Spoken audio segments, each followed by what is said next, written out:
Total visit করে আসলে কি পরিস্থিতি দেখলেন হাটের, যদি একটু আমাদেরকে বলেন। হাট ভিজিট করে যেটা বুঝলাম যে আমাদের গরু পর্যাপ্ত পরিমাণে আসলে যোগান আছে, বাট এখনও ক্রেতা সাধারণের আগমন ঘটে নাই।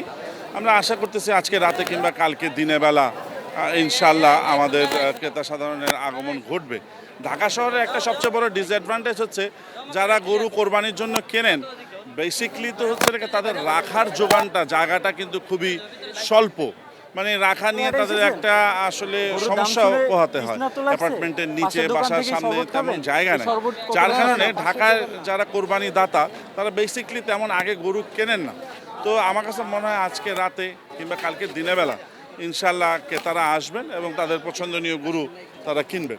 গত বছর মানে জাস্ট এক বছরের ডিফারেন্স, এবং গত বছর আরেকটা যেটা আমরা বিষয় দেখেছিলাম যে প্রচুর পরিমাণে গরু ফেরত নিতে হয়েছিল, এবং এবার উদ্ধৃত অনেক বেশি পরিমাণে গরু আছে। কিন্তু এই এক বছরের ডিফারেন্সে মানে এই যে তারতম্যটা, এইটা আসলে কেন? ঢাকা ডুয়েলারদের কাছে একটা মেসেজ আছে যে পর্যাপ্ত পরিমাণে গরু আছে, তারা এর জন্য একটু রিল্যাক্সভাবেই কোরবানির বাজার করতে আসতে চাচ্ছেন। তারপরে তাদের রাখা নিয়ে এটা সমস্যা তাদের পোহাতে হয়। তারপরে আরও অনেক ব্যাপার আছে। এই বছর আসলে মানুষের আর্থসামাজিক অবস্থাটাও কেমন সেটাও একটু বিবেচ্য বিষয়। সরকার যেটা প্রেডিক্ট করতেছে 1,07,00,000 কোরবানি হবে, গত বছর 1,39,000 হয়েছে। তো কত হয়েছে লেগে সেইটা আসলে, এটা তো আসলে প্রেডিক্ট করা, এটা তো ডেফিনেট কিছু না। 1,30,00,000 গবাদি পশু আছে, এটা ডেফিনেট ইনফরমেশন, বাট আসলে কতটুকু কোরবানি হবে এটা কোনো ডেফিনেট ইনফরমেশন নাই। এটা বেশিও হতে পারে, অনেক কমও হতে পারে। ছোট গরুর চাহিদাই সবচেয়ে বেশি দেখা যাচ্ছে, এবং ছোট গরুর চাহিদা থাকা সত্ত্বেও ক্রেতা আসছেন, দেখছেন, চলে যাচ্ছেন, কিনছেন না। তো এই পরিস্থিতিটাকে আসলে কিভাবে মূল্যায়ন করবেন? এই জায়গায় আসছেন, দেখতেছেন, কিনতেছেন না, পরে যে হাটে যাবেন তখন তার একটা ধারণা হয়ে যাবে, ওই জায়গা থেকে নিশ্চয়ই একটা ধারণা থেকে কিনে ফেলবেন। আমার কাছে মনে হয় ক্রেতারা, আমরা যেটা অবজার্ভ করছি, প্রথমেই একটা জায়গায় আসলে তাদের কেনার মানসিকতাটা পুরোপুরি জন্মায় না। সেকেন্ড চয়েসে যখন যান তখন ওনাদের একটা আইডিয়া কিংবা ধারণা জন্মায় যে আসলে কি বাজার যাচ্ছে, তো সেই অনুপাতে ওনারা কিনে ফেলবেন। তো আমার কাছে মনে হয় গাবতলী হাট তো বাংলাদেশের মধ্যে সবচেয়ে বড় হাট এবং সারা ওয়ার্ল্ডের মধ্যে ওয়ান অ্যান্ড অনলি হাট, যেটা 365 দিন 24 ঘন্টা খোলা। তো এই জায়গায় অনেকেই আসেন, বাট সবাই আবার এই জায়গার সাথে কমফোর্টেবল না। তো দেখা গেছে যে একটা ধারণা নিয়ে তার বাসার আশেপাশে কোনো একটা হাট থেকে দেখা গেছে চট করে ওনারা কিনে ফেলবেন। গরু মোটা তাজাকরণ বা এই বড় সাইজের গরু করার প্রবণতাটা কমে আসবে, এইটাকে আসলে কিভাবে দেখছেন, বা এটা কি আসলে ঠিক হবে কিনা? যশোরে একটা খামার, সে গরু পালবে, গরু পালার আগে তার একটা অ্যাসেসমেন্ট করা উচিত যে আসলে তার কি সাইজের গরু এবং কি পরিমাণ গরু বিক্রি করা সম্ভব। আমি আপনাকে দুধ দিয়ে একটা এক্সাম্পল দিই। মনে করেন যশোরের একটা এলাকায় 100 কেজি দুধের ডিমান্ড আছে, ওই জায়গায় অলরেডি 90 কেজির যোগান আছে, 10 কেজি শর্টেজ আছে। এখন আপনি ওই জায়গায় 20 কেজি আরও প্রোডাকশন নিয়ে আসলে, তাহলে 20 কেজি প্রোডাকশন নিয়ে আসলে হবে কি 10 কেজি এক্সট্রা হয়ে গেল।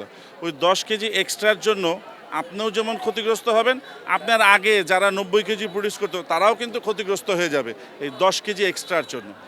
আমাদের খামার একটা ব্যবসা করার আগে প্রপার অ্যাসেসমেন্ট প্রয়োজন।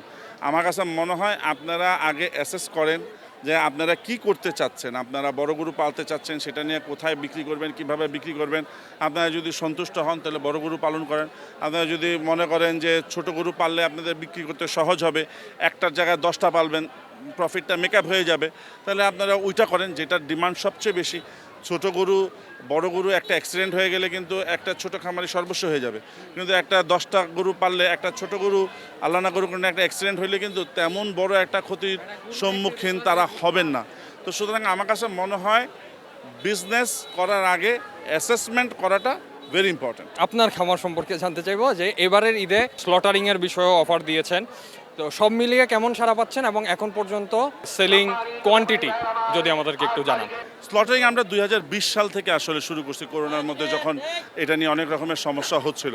তো এখনও আমাদের স্লটারিং সার্ভিসের অনেক চাহিদা আছে, বিকজ যারা ছোট ছোট গরু কোরবানি করেন তারা আসলে প্রফেশনাল প্রসেসার পান না, এর জন্য তারা অনেক রকমের ভোগান্তিতে পড়ে। তো আমরা তাদেরকে এনশিওর করি যে প্রফেশনাল প্রসেসার দিয়ে আমরা তাদেরকে প্রসেস করে তাদের মাংসটা তাদের ফ্রিজার ভ্যান দিয়ে তাদের বাসায় পৌঁছে যাবে। এর জন্য আমাদের এই প্রসেসিংয়েরও খুব ভালো একটা ডিমান্ড আছে। আমরা আশা করতেছি যে এটা অন্তর বাড়বে। আমাদের খামারে এখন পর্যন্ত বেচাকিনির অবস্থা হাটে যেমন, আমাদের খামারেও তেমন, মানে খামারেও তেমন বেচাকিনি নাই। আমরা গত বছর এই সময় আমাদের অলরেডি 80% সোল্ড আউট হয়ে গেছিলো, বাট এই বছর আমি বলবো আমাদের এখনও 50%ও অ্যাচিভ হয় নাই। তো আমার কাছে মনে হয় যখন ঝড় উঠবে সমুদ্রে, তখন নদীতেও এটার এফেক্ট থাকবে, খালেও এটার এফেক্ট থাকবে, নোবডি ক্যান অ্যাভয়েড ইট। তো আমার কাছে মনে হয় যে সবার অবস্থা সেম, আমরা সবাই খামারি, আমাদের সবার অবস্থা সেম। এলো খবরের কাগজ, নিখাত, নির্ভীক, নিরপেক্ষ।